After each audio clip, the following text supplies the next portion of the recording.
Bonjour, parlons de la Bible, et puisque la Bible du début jusqu'à la fin ne parle que de Jésus-Christ, parlons de Jésus-Christ. On était la dernière fois sur Genèse, le chapitre 15, et donc il est nécessaire que nous continuions.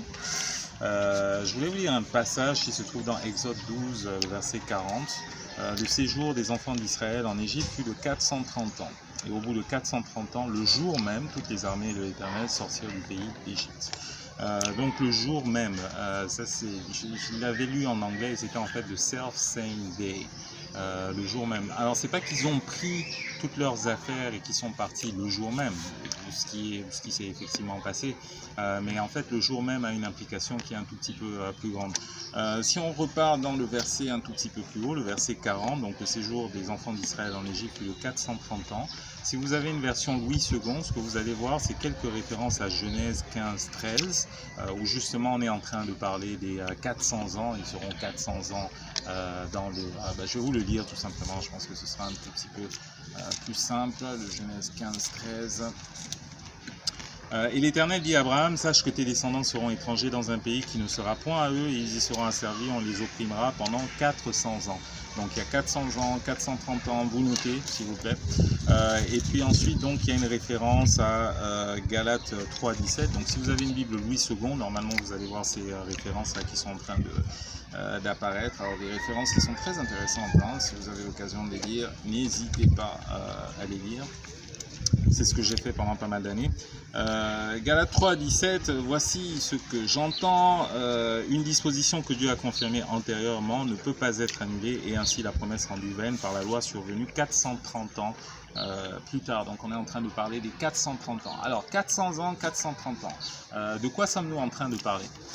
Nous sommes à l'ère de l'infographie et tout le reste, mais bon, écoutez, dans quelques temps, on va essayer de mettre ça correctement, hein, et puis, ce sera un tout petit peu plus infographique. Alors donc, l'an 0, c'est en fait notre référence, c'est là où Abraham a fait... en fait, Abraham n'a rien fait, puisque on l'a vu dans la vidéo précédente, c'est en fait Dieu qui lui a fait un serment.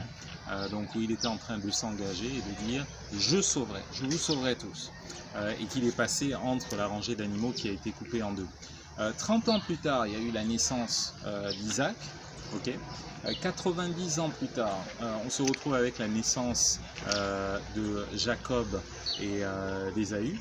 Ensuite, 220 ans plus tard, donc c'est à ce moment-là que Jacob est en train d'entrer dans le pays d'Égypte. Et à ce moment-là, donc, il y a la naissance de Amram, qui est la fille de Lévi, la naissance de Jochebed, pardon, qui est la fille de Lévi et qui est la mère de Moïse. Ensuite, on se retrouve 310 ans plus tard. Donc 310 ans, vous retenez que la référence est toujours l'an 0, c'est toujours lorsque Dieu a fait le serment à Abraham, bien sûr. Donc 310 ans plus tard, on se retrouve avec la naissance de Moïse. Et donc, un peu plus tard, donc 430 ans plus tard, on se retrouve donc avec la sortie de l'Égypte. Donc vous voyez bien, il y a les 80 ans, 130 ans pour Jochebed, et c'est à ce moment-là où en fait elle accouche de Moïse. Je vous souhaite d'être aussi fécond à un âge aussi avancé, mais c'est ce que la Bible dit dans Jachère. Je crois que vous avez pris les références également. Donc 430 ans, ce qu'il faut bien comprendre, c'est que justement, en fait, Dieu a tendance à faire les choses autour des mêmes dates. D'accord. Là, par exemple, la première chose qui s'est passée à la Pâque, si jamais on vous pose la question, ce n'est pas tellement la sortie d'Égypte, mais c'est déjà le fameux serment que Dieu est en train de faire dans Genèse 15. Okay. Maintenant, lorsqu'on est en train de dire que ta descendance sera dans un pays étranger et qu'elle sera opprimée et tout le reste, en fait, ce à quoi Paul voulait faire allusion déjà, c'est qu'on se retrouve avec Ismaël qui était déjà en train de harceler Isaac.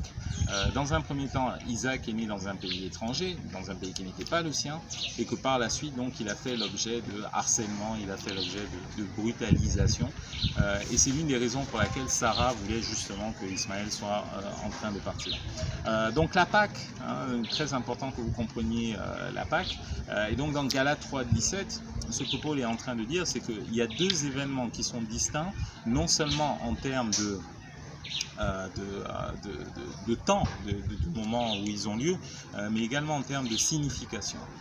Donc dans un premier temps, on se retrouve avec le peuple d'Israël qui est en train de sortir, qui sort donc le jour même. Quand on est en train de dire le jour même, en fait on aurait mieux fait de dire le même jour. Et le même jour que quoi? Le même jour que Abraham a fait son fameux serment. Donc on a la sortie d'Égypte. Okay, ce qui correspond justement à notre libération du péché, libération du système du monde et tout le reste. Et dans un deuxième temps, on se retrouve avec donc la Pentecôte, donc l'écriture de la loi. Et ce que Paul était en train d'expliquer, c'est que justement la loi était en train de jouer un rôle particulier, mais que la loi est conditionnelle. Il faut bien comprendre ça. La bénédiction qui vient de la loi est conditionnelle. Ce n'est pas ça qui est en train de nous sauver. Soyons bien clairs. À partir du moment où le peuple d'Israël est sorti d'Égypte, il est sorti d'Égypte. Okay. Mais ce qui va se passer par la suite, c'est qu'en fait, le peuple doit apprendre la loi. Nous sommes sous la grâce, mais nous ne sommes pas des hors-la-loi. Donc il faut qu'ils apprennent la loi de telle sorte que lorsqu'ils vont dans la terre promise, ils soient en mesure d'appliquer la loi. C'est très très important. Donc 3 événements qui sont très très importants. Le premier, c'est la sortie d'Égypte. Le deuxième, c'est l'écriture de la loi qui correspond à la Pentecôte, que les enfants d'Israël finalement n'ont pas vécu parce qu'ils ne se sont pas présentés. Ils ont dit à Moïse d'aller. Et donc la loi a été écrite sur le cœur de Moïse, mais pas sur le cœur des enfants d'Israël. Et le troisième événement qui est très très important, c'est la fête des tabernacles, toutes les fêtes d'automne. En fait, dans un premier temps, on se retrouve avec la fête des expiations, mais qui n'était pas supposée être une fête des expiations, justement. C'était censé être une fête de bonnes nouvelles, puisque en fait, le peuple d'Israël était en train d'entrer dans son héritage. Et puis tout ça, en fait, ça continue avec les tabernacles. Et toutes ces choses-là correspondent en fait à 3 étapes.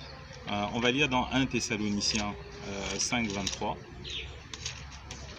Parce qu'on se trompe souvent, hein. Après on est là en train de dire oui, mais il se comporte de telle façon, il est en train de faire ou telle chose. Est-ce qu'il est véritablement sauvé? À partir du moment où le peuple d'Israël est sorti d'Égypte, il est sorti d'Égypte. À partir du moment où vous êtes sauvé, vous êtes sauvé.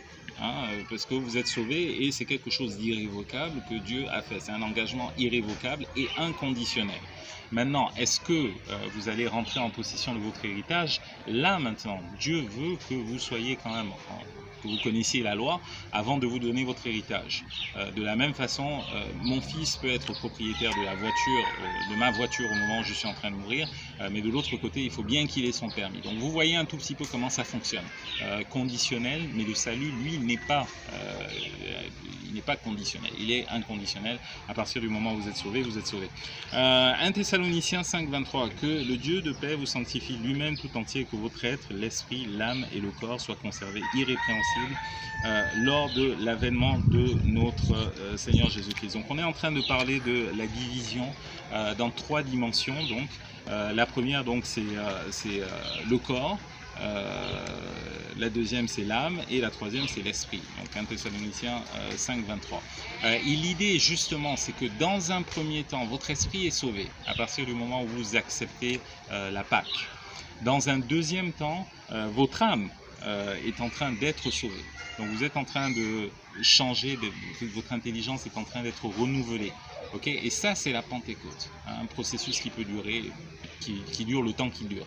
Et la troisième étape, donc, c'est la rédemption du corps. Okay, et ça c'est la fête de tabernacle. Alors on a beaucoup insisté sur la fête de la Pâque. C'est vrai que les gens ont toujours cette connaissance de la fête de la Pâque, connaissance de la fête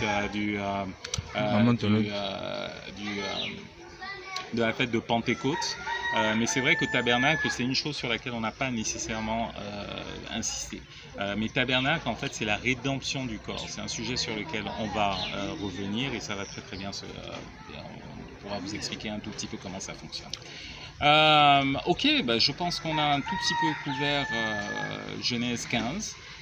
Et donc on fera une petite série sur la Pâque, très très important parce que c'est le début en fait, donc il va falloir qu'on parle de la Pâque, sujet qui est très intéressant comme tous les sujets que je traite de toutes les façons, donc portez-vous bien et que Dieu vous bénisse. Ciao.